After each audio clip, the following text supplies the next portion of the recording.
大家好，我係九龍豪宅 Catherine 高，今日為大家介紹就係筆架山峰嘅單位。依家我哋一齊嚟望下筆架山峰嘅位置就喺歌和老街20號，鄰近又一城同埋城市大學。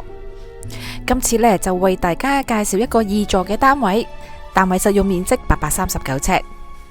入門口呢已經係見到單位長方形嘅客飯廳。而客飯廳嘅面積呢都相當實用嘅，單位呢係附設露台，依家我哋就係從呢一個露台嗰度可以望到出去呢。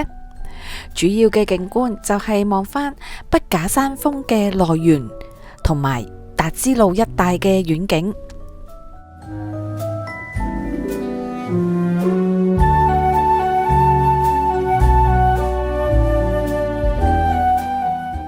單位係屬於3房1套嘅間隔。首先呢就係望下主人房，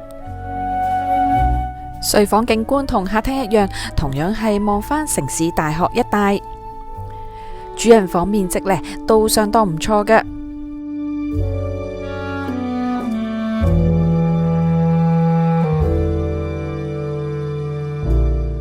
主人房浴室四正實用，浴室有窗。沖涼嘅位置呢，浴缸同企缸係分開嘅。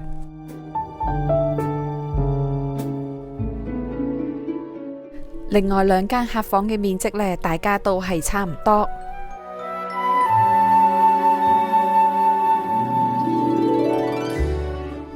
客廁整齊企理。廚房面積相當實用，已經係配備咗各類型嘅廚房電器。預留咗位置俾你擺放雪櫃。廚房裏邊呢仲有一個工人房嘅，另外仲有洗手間。今日就介紹到呢一度啦，多謝晒大家睇我嘅影片。